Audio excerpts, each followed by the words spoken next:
Welcome to Friday Night Party Line. I'm your host, Victor Frost. This is episode 88 for this February 5th, 2015. Here on the show today, we've got Adam. Hey, Adam. Hey, guys. How you doing? And we've got Jason, who we've helped extricate himself from putting his kids to sleep. Hey, Jason. Hello, all my friends. Jason is, of course, from the Atomic Trivia War 9000 podcast, which you should definitely check out if you haven't already. And, Incorrect. It sucks. Don't do it. Okay, then. We lack a Nelson tonight because the poor guy, he's been stricken with the food poisoning, so we send him all our wishes of good health and less barfing. And we still got... No. It's not barfing. And Suffice it to say, through the eye of a needle. If you know what I'm talking about, you're probably Australian. With that voice you just heard was, of course, Chirba. Hey, Chirbs. Hey, I'm glad Jason decided not to sue us about almost calling our other show Acceptable Vices, which you should listen to. Slightly nuclear police, not commonly known facts, police action 10,000. So yes. Hey, It as was long tempting. as it's similar but legally distinct, right? Yeah. We also on the list was The Lounge, Suck It, Scott. I don't think he's going to sue over that one. No. But Acceptable Vices was the name of the... losing? But Acceptable Vices was the name we landed on, and so it's stuck. I can say for certain it's stuck because I've purchased the domain name. So, so we've got a couple of topics we're going to talk about tonight. First things first, let's talk about let's talk about a little bit of terrorism. Recently, if you haven't been keeping up with the news, for the past few weeks, there's been this ongoing issue wherein a couple of Japanese citizens and a Jordanian Air Force pilot were taken hostage by ISIS. And, well, long story short, all three of them ended up being killed. During the process of which the governments of the two respective countries, Jordan and Japan, attempted to negotiate and work with their fellow countries to try and get these people out of there, but it didn't work. All three of the hostages ended up getting killed. And which brings us to a question that has been sort of weighing as one of the fundamental keystones of the discussion on the terrorism theater that's been going on in the world for the better part of the last 20 years going on almost, which is, should we actually negotiate with terrorists or should we actually ignore them? The United States has taken this long-standing rhetoric of we don't negotiate with terrorists, but in a world where media is so easily disseminatable, is that really, on the one hand, is that a moral choice we should make? Is that a moral choice? And on the other hand, is that actually a politically viable choice to not negotiate with the terrorists? Well, really, that's a very complex question when you get right down to it, because, well, to be a kind of moral and upstanding country, you do have to give them the option to just forego violence and, give up, guns down, forget about it, lads, tea and biscuits. But you also shouldn't acquiesce to demands for things like money, prisoner release, things like that, because that just gives them a reason to do it. Because, if you can do this and achieve the goal, why wouldn't you do it if you're already a group that's going to go around breaking laws and fucking killing people?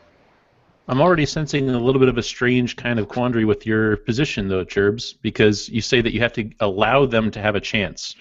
And when you allow someone to do something, it means that there's this unspoken nuclear option hanging over their head. Allow them to do it or... Kill them all. Absolutely, Okay. Without negotiation. I have absolutely no qualms about sending in a team and killing the lot of them. All right, so we're already past the point where we're saying it's not do we negotiate or do we ignore. You're already jumping to do we negotiate or take military action, which is something entirely different. This is true. You're not taking a non-intervention stance. You're not taking a ignore stance. You're taking the stance of, do we negotiate or do we do something active? I suppose that's fair, and that's something that I could be a little more granular about. For example, if someone takes a hostage in the middle of ISIS territory, we don't really have the ability to strike militarily there. Well, we do, but we shouldn't probably. That's not a very good idea, considering how little intel we have quite often on these situations. But for something, say... Although to bring it up, I do believe Jordan has just done that. Jordan did, from what I was reading, Jordan went a step further. After ISIS proved that they are, in fact, the most evil monsters this side of World War II, by burning a man alive in a cage and then filming it and showing it to everybody, Jordan just started executing the prisoners that they had from ISIS. And I think they also launched airstrikes and ended up killing 55 members of ISIS, apparently. I mean, that's excellent, but I think that it also the question of do you negotiate with a terrorist is dependent on the terrorist. I mean, you could, because any hostage negotiation, I mean, if there's guys in a bank, you know, in my hypothetical here, and they have hostages in the bank, the police are going to try and negotiate to get the hostages out and maybe give them a little bit and worry about catching them later. But you look at the example of when the Somali pirates took over the U.S. ship, they were stalled on that little lifeboat for a long period of time, and then they were just all killed right away. As soon as we could get people there, they killed them. So I think that the do we negotiate with terrorists thing is dependent on who has the hostage, like who is the terrorist, because, you know, technically speaking, those bank robbers could be considered terrorists. They're using fear to manipulate, you know, fear and violence to manipulate an outcome that they want, and essentially that's sort of what, you know, these groups like ISIS or any extremist terrorist group is doing. They're using fear and violence to get what they want, and we don't negotiate with some of them, but sometimes we do, depending on, you know, what they're after and who they are. It's a good point. We like to take the hardline notion that we don't negotiate with terrorists, but we already do. I mean, not too long ago, President Obama was heavily criticized for doing a prisoner exchange with North Korea. I mean, that's negotiating with terrorists if you really want to get right down to it, right? Mm-hmm. Yeah. Fair call. To be fair, North Korea is also bat crap loco and is never really going to accomplish anything the way that they're running things now. So, I mean, we can call them terrorists, but they really haven't done anything other than delay a terrible movie from coming out. Though there are occasions. Oh, sorry, Victor. Oh no, go ahead. There are occasions where actual, like, open terrorist groups have done things like rob banks and so on. For example, if I'm remembering correctly, the I can't do German. The Red Army faction, they used to rob banks quite often back in the 70s and 80s, I think it was. And they would quite often take hostages, make demands, things like that. And they were negotiated with at that time, though I think if they tried to do it somewhere else, they might not have had such a good time of it. But it is something that does, or did, happen here and there, was terrorists committing acts which are more traditionally thought of as the domain of more regular criminals, bank robberies, things like that. I think that's something we have to watch too, because we know that groups like, you know, the extremist Muslim groups are using more traditional crime in order to fund themselves. Like, I remember when we went to Afghanistan, there was a lot of talk about attacking poppy fields and trying to get a hand around the heroin trade and that sort of thing. I mean, I'm not sure how accurate that was and how much it really affected, you know, the terrorist groups at the time. But again, it comes down to, are you going to negotiate with somebody who you have a chance of getting someone back, you know, getting back? Or, I mean, you have ISIS seems to be killing people regardless of whether or not anybody wants to negotiate for them. Like, they seem to just be doing whatever they want, you know, and there is no negotiation at all. I mean, with them, I would say, why bother? You know, you have a group that's going to lie, cheat, steal, and kill no matter what you do. The only option is to go in and try and get the people out if you're going to try and save anybody at all. And you can't just ignore it, because then you end up with, you know... Go ahead. Well, on the other side of, you know, saying, well, just why bother negotiating with a group like that? You have the obvious political problem. I mean, you're Shinzo Abe in Japan, and there's two Japanese citizens in there. You don't want to, you're probably not going to get them back, but at the same time, you can't, you can't say, we're just not going to do anything, because then all hell will break loose. You don't care about your citizens, crap like that. Because ostensibly we want all of our citizens back, but realistically, it could be damn near impossible to actually get them back. The entire argument boils down to pragmatism versus ethics. And I think what we're really coming into this is, Churba, I know that right before the show you said, you can't let the terrorists get what they want, because then that only fuels their passion to keep on doing it. It reinforces the idea that they know that they can go out and do it again and again and again, and they'll have some opportunity to get what they want. That's fine. I can see from a pragmatist standpoint where you say, you don't want to have that slippery slope where you go down and you empower these groups to continue carrying out acts of terror. That's fine. But it seems to me that from an ethical standpoint, you can't let ideology be more important than human lives. And if we're going to take a hard line against things like the death penalty, wars of retaliation, that sort of thing, then we can't exactly take a hard line either against trying to save 10, 12 people who are being held as enemy combatants by another power. You have to do whatever you can to try to protect their lives. We also had the U.S. did a negotiation recently last year, I think, in June, for Bo Brigdal. He was a prisoner that I think we traded someone for. We traded some people out of what's the name of it? Guantanamo Bay. I think they traded someone for this guy Bo Brigdal to bring him back, and that was like a big deal in the news back then. So like we kind of did negotiate. It's kind of, but it's tricky because it depends on the group that's got the person, and I don't know. It's more complicated than I think about it. It's really tempting to take the hard line of, someone's taking a hostage. Well, F them. We're going to hold out until they either kill the guy or we can kill them and get them back. Well, I think that's where the entire thing falls down, because it's nice to say, it sounds good to say, and it feels good to say, no, we will never negotiate with terrorists. But in a journalist's mind, there are certain red flag words that you always just really make your skin crawl. Never, cannot, will not ever. These absolute terms, we will not do these things. That's always a bad idea. You never want to, and there I go saying it myself, whoops. You always want to leave wiggle room for the exceptional situation, because you never know when you're going to need to have extra space to move around to accomplish a bigger goal than just what's in the short term. And you don't want to let ideology dictate what you can do in the short term, especially when compassion is involved. If you can save somebody's life, is it really that important to be seen as America the invincible? I think that you can be seen as America the compassionate sometimes for a real measurable gain. We could also be seen as America the complete dick weak. By we make that trade, then have a drone follow the people who give them up, and then promptly bomb them as soon as everybody's out of harm's way. And now that's something that don't actually follow, because once you're out of the situation where the hostages are held, that further action, unless they've taken some sort of violent action in turn that would justify it, that is simply petty revenge. Petty revenge is always off the agenda. Well, here's the thing.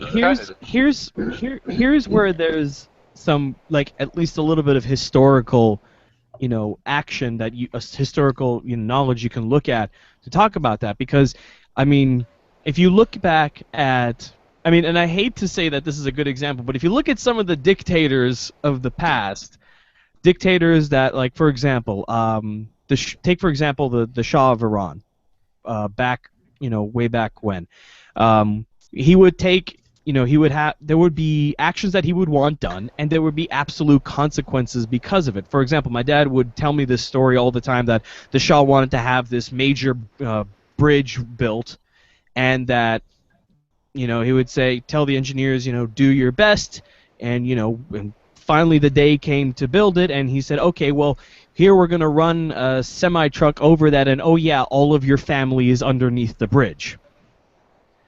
So there are actions that we can, I mean, obviously we want to get people back, but at the same time there must be something that we can do to further discourage hostage taking. But it There's can't be something an that, absolute. It can't be a zero tolerance policy. I've heard you guys talk before about other things, and I've been on the show before where we've talked about other things such as drug policy, where it's become absolutely clear that zero tolerance is ineffective. Zero tolerance is such an extreme that leads to injustice that you just can't do that. And I think it's the same thing here. Zero tolerance when it comes to negotiation with terrorists. You have to have some. You have to have some room to work.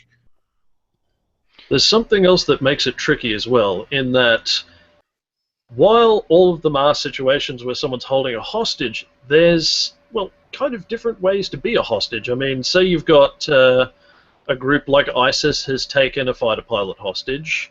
A group of, say, IRA chaps have taken a bus hostage, and they're on the scene right there in the middle of, I don't know, Belfast.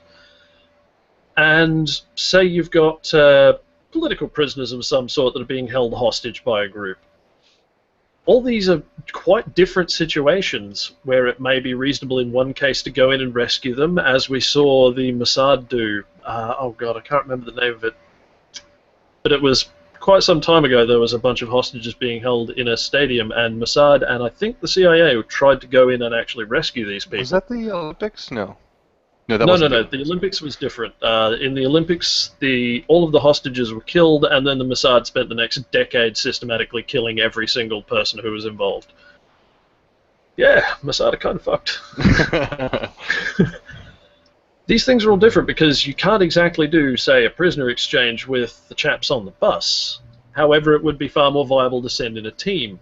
Whereas in the case of, say, holding your soldiers hostage, it may be more viable to do a prisoner exchange.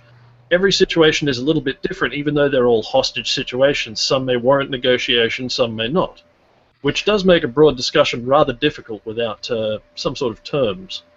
I guess it comes down to risk assessment. It depends what's on the line and what stands to be lost by negotiation.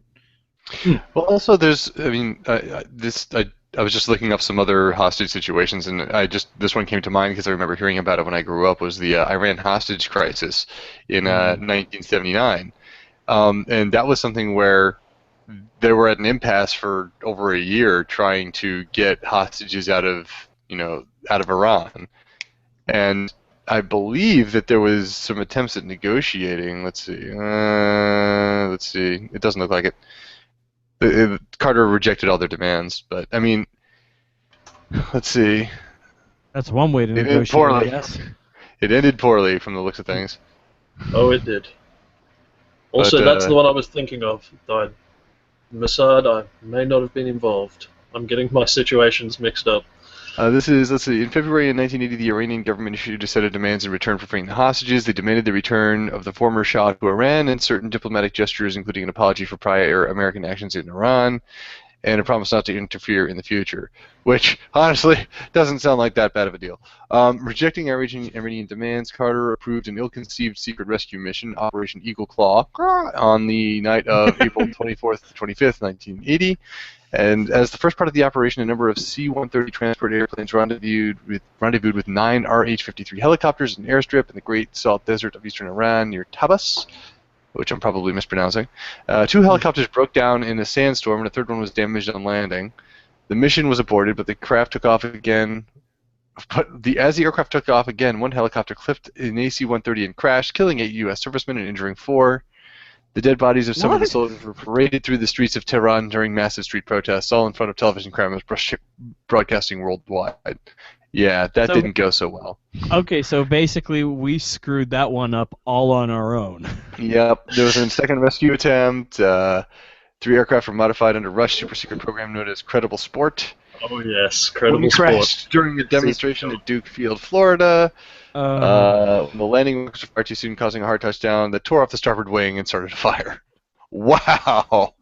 Let's see. Well, have you ever heard of a JTOL rocket? Yeah. It's basically a giant solid fuel, I think, rocket. And basically what they did was attached a bunch of rockets very similar to these to an AC-130, except they fired them so that it fired them backwards and stopped the plane, so it would so that it would have been able to land inside of a sporting stadium and then pack everyone on and fuck off again. But don't we already didn't we already have like VTOL vehicles back then? Like I don't know. We don't know. It looks like it was severely. Well, in any screwed up. case, I think we've come to the conclusion that neither a hardline stance against negotiating with terrorists nor a hardline stance of always negotiating with terrorists is sufficient. It has to be some sort of mix in between and entirely situational, depending on the circumstances. Moving along, Before we do, very briefly, it must be said, the Red Army faction must have taken hostage an excellent logo designer at some point, because that is a hell of a logo. Just Red Star, MP5, RAF in big block text. It's nice. Oh, come on. Clean. That looks like a middle schooler did it for his like clan tag on freaking Xbox or something. Says the art teacher. Yeah. My word is law.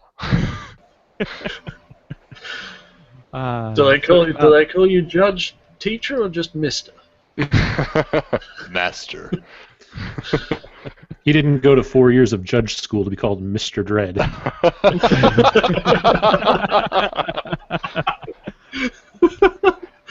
Did Judge Dredd pass the bar? That's a good question. He is the bar.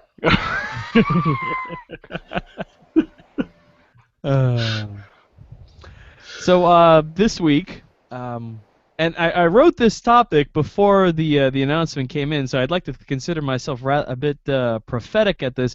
But the FCC was said to be getting ready to set up some state laws against set up some laws to fight state laws that are against municipal broadband. You know, those pesky laws that got put into the books whenever a local carrier got really worried that some little town is getting big ideas about starting broadband. And in fact, after I wrote that, we got a wonderful little bit of news coming out that the FCC Chairman is going to be pushing to make all internet carriers Title II. It's awesome. It's okay. For non-Americans and Americans who may not know what that is, what exactly does that entitle the internet to under law? Okay, it's a utility just like a phone line. Yep. So Which means basically that they can't do what Enron did with gas like 15 years ago. Yep. It means that you can't discriminate against different carriers or different customers by saying, in order to make the most profit that we want, we'll give certain people who are willing to pay a premium or certain providers that are willing to pay a premium better access to distribution rights. Everybody has to have the same access to the distribution system. AT&T, just to use an example off the top of my head, I'm not accusing them of anything, but AT&T can't say, now, if this goes through, Netflix, you have to pay us an extra $15 million a year, or we're going to throttle you back to effectively 1G speeds. However, Comcast has absolutely done that, so we can say that companies like Comcast can no longer do that. I have a sneaking suspicion that Time Warner's been up to some shenanigans too with their speed. I wouldn't doubt it. But because of my own personal experience, I'm calling you out, Time Warner. I'm not happy with you guys because they definitely watch the show. Watch the show. You could say Time Warner carries this show. Aha! Well, just to start off with an apocryphal story, you opened, Vic, by saying about how a small town, for instance, might have some laws on the books about how, different carriers can't have competitive lines or anti-competitive practices are enshrined in local law. It kind of wrung my memory because just a few months ago there was a story that was widely circulated through social media circles that exact thing happened in a little town called... Actually, I don't remember what it was called. It was in Kansas, though. Yeah. No, and in Florida and in lots of other places where townships have decided to deploy their own municipal broadband services. In And fact, that's what that little place in Kansas did. It rolled out this idea, hey, we're going to have a public gigabit system, publicly funded, publicly maintained gigabit internet system. And AT&T's ears perked up and said, but we already offer a 4 meg system. This is anti-competitive. It wasn't Google, Kansas, was it? No. Or as you regular humans know it, Topeka. Yeah.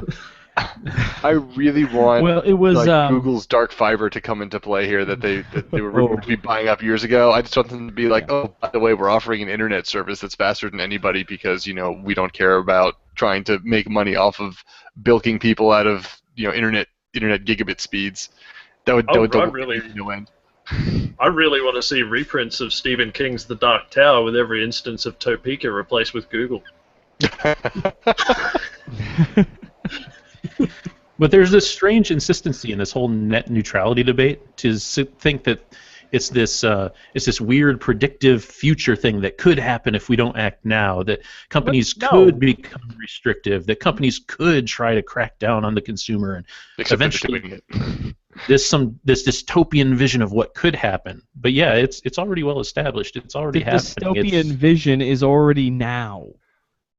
I mean, it could get worse potentially, and that's why it needs to be enshrined as Title II. Yeah, it could get so bad that it could turn into like Australia or something.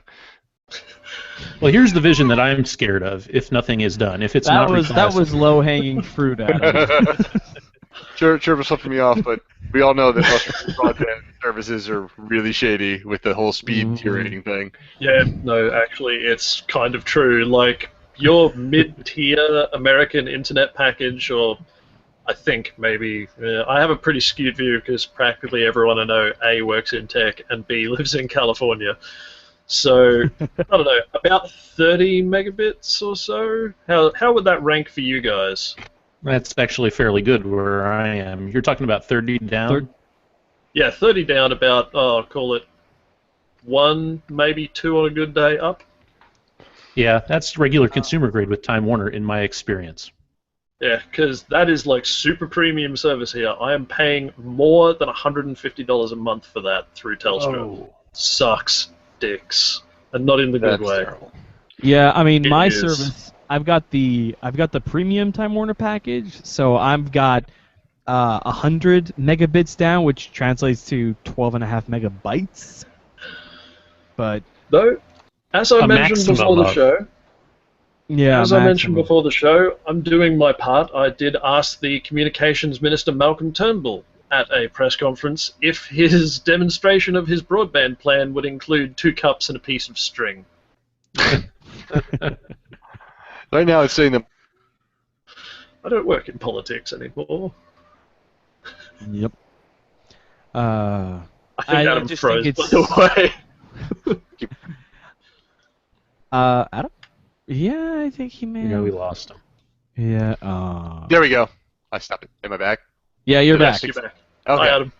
Yeah, I was just doing a quick speed test, so that's why that happened. Why would you do that? I was curious. It said it was 11 down. So Are you sure that Time Warner wasn't sniffing your packets and smelled a little something rotten coming off this podcast? Did that guy badmouth us on our own network? By the way, I'm there was this week. there was actually a controversy at some point. I can't remember exactly when, where some providers were actually accused of meddling with results because they'd find packets that were going to speedtest.net, and then they would basically just say, okay, you can have as much bandwidth as you want, and then throttle off everything else. I would not doubt that at all. Because I mean, the only time I get speeds that are even close to what speed test says I'm quote unquote getting is when Steam is downloading a game and it's getting like 10 megabytes per second. That's because Steam and also Origin, interestingly enough, have servers like basically everywhere. I think they've got 2 or 3, maybe 4 in LA alone. Yeah. Like I get respectable speeds off Steam, so and that's something. Yeah. That is just. I'm so glad this is happening. So glad. You too. Oh yes. I just think it's good that we finally have something in writing that says that they can't basically operate as Or however they want. And as much as I've heard, oh, the invisible hand of the market, whatever, every time the invisible hand of the market is allowed to do anything, it always screws consumers every single time, without all the exception. invisible hand of the market likes to do is shove a big old dildo up your ass. That's all it tries to do. Yeah, the invisible hand of the market basically is just spending the whole time invisibly gently cupping the testicles of the people who have the most money. So think of that. Think of a hand gently cupping some old, hairy, gnarly testicles the next time you want to say the hand of the free market. Can we not, Chirba? Can we? No, because every person I know who says the invisible hand of the free market is incredibly fucking annoying. The invisible hand is an interesting one because it really does work. It just doesn't necessarily work for you or for the masses. The invisible hand is, I recently compared it to evolution, because evolution is widely misunderstood as always benefiting, as always having positive mutations. That's not how it works. Evolution has a lot of corpses on the way to finding a mutation that might be beneficial, because there's, for everything that is beneficial, every mutation that works out in the favor of the organism, there's tons and tons and tons of other ones that are just bitch slapped down. And that's the thing that's hard to understand. When you start talking about complex systems like the invisible hand, sure, it will benefit some businesses ultimately by having a market mutation that works. But for every one of those, there's thousands of small businesses, thousands of jobs, thousands of innovations that are squashed, stomped on, destroyed. Yep. There's also, the Enron problem where they intentionally screwed with the prices so they could make more money for no other reason than to just make more money because they could. Yeah. Same thing's happening right now, and you can see it whenever you're driving your car around. You're driving your car around, you're looking around, you see a garage. It's got a sign up with the petrol prices on it, or gas prices if you're American and don't know the phases of matter. Now, see, you're driving along, you probably thought recently, oh yeah, these prices have gone down a fair bit recently, that's a good thing. That is almost entirely because there is currently a price war going on between a number of large entities who control the gas prices. This isn't a conspiracy, by the way, even though it sounds like one. This is a real thing that happens. I love the fact that sounds like a conspiracy. I love the fact that my gas prices have gotten cheaper because the Saudis are trying to screw Russia. Like that makes me giggle every time I think about it. I grin every time I fill up my tank for less than $100. Oh my god. And we say that there should never be any negotiations with terrorists. Look right there, Saudi and Russia negotiating. It works. Mm-hmm. It's less negotiating than one of them beating the other over the head with a stick. I suppose you could call that very enthusiastic negotiation. They are simply leveraging a position of power to great effect. Great effect on my wallet. I'm down with it. Just one last short topic before we call the show to a close. If you are someone like me who likes to make neat little electronic things or has a general interest in electronics and things like that, you may have already found out, or you may be sad to find out, that Radio Shack is filing for bankruptcy again, I think. But it's been sort of bailed out by Sprint, saying that Sprint is apparently going to be operating a store within Radio Shack stores. And this is according to Sprint's press release on the matter, occupying approximately 1/3 of the retail space of each location, as if Radio Shack wasn't already a miniature Best Buy. We're adding more Best Buy-ness to it. Honestly, the same thing happened. I mean, I hope Radio Shack doesn't go away because I mean, Amazon is great if you're okay waiting a day or two for a part to come in, but if you need a transistor right now, you can go to Radio Shack and get one, or if you need like a bunch of buttons, you can just go and get them. The prices aren't bad, and I'm really sad that that they're having so much problems. But, invisible hand of the market. As a journalist in my day job who has been hearing for the past 20 years that newspapers are dead, I am just yucking it up over this one because here it is. There's another industry that everyone said there's no ceiling on electronics. Radio Shack's screwing it all up. It's funny to see somebody like that tank it while newspapers are still alive. Not thriving, but still alive. And I Hey, never Jason, saw you still employed? Jason, that sounds pretty damn mean-spirited, I'll be honest. Well, I've been in Radio Shacks, and I haven't been exactly wowed by them. As a matter of fact, they Yeah. tend to piss me off. You go in there for something that should be $5 and it's $30. You go in there for something that should be truth in advertising, and it turns out that they tell you that monster cables are great. Wait a minute, Yeah. you go to Radio Shack for anything except electronics parts? Yeah, that's what I'm saying. Like you go in there and you need like a cable splitter, something that should be $3, and it is $3 at Walmart. But you go in there and it's $15 at Radio Shack, and the guy behind the counter tells you that you need 5 things that you don't need. I just think that it's long overdue for Radio Shack to go out of business. I've had nothing but negative encounters with them. I have had a similar experience where I've gone into Radio Shack looking for something that should be simple and cheap, and ended up spending more money than I'd like to just because I needed it right then, and then having the thing promptly break, and then not even being so angry. I'm not even I didn't even bother going back. I was so furious. I said, why bother? I'm surprised that they're still open. To be honest, I mean it's been a long time that I thought that they were closed. And let's face it, Jason still has a job. Somehow, God willing, I still have a job. So, newspapers still alive. Suck it, Radio Shack. That's right. I don't know how I still have a job. I'm the biggest dickhead. You're all terrible. Yes, Just so, terrible. I will note I there know is this. one. I know you guys are only terrible just because you're shitting on my nostalgia for Radio Shack, but you're terrible.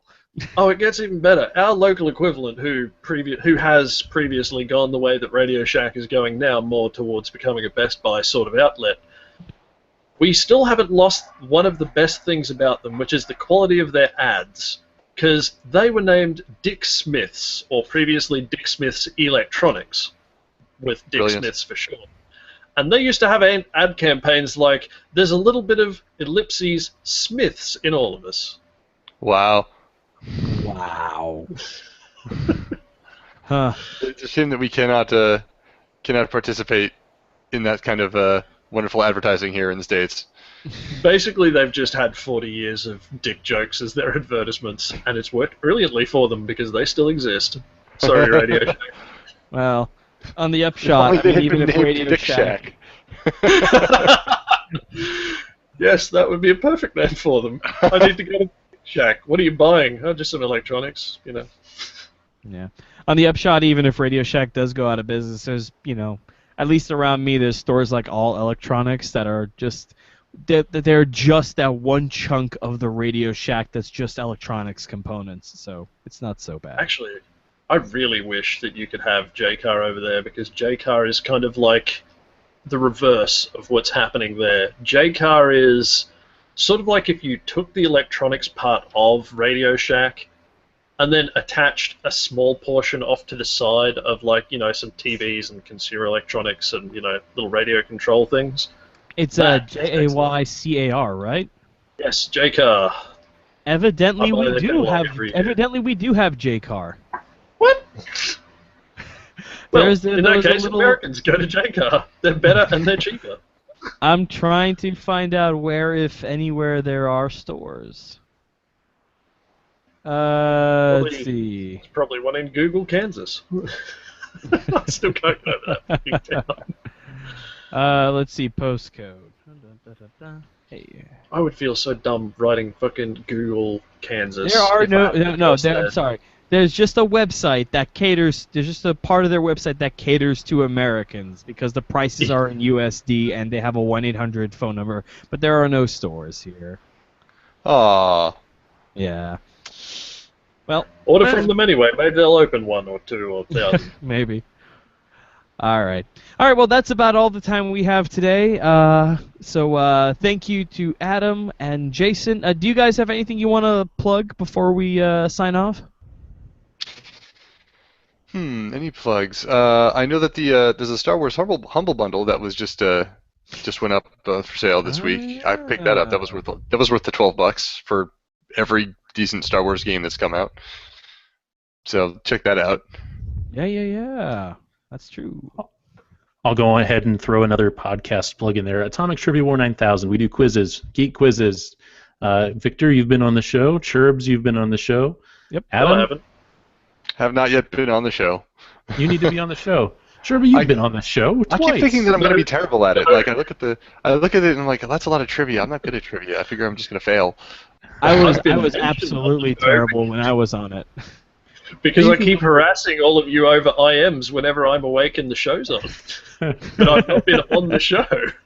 No, I'm sure that I'll prove it to you after we're off the air.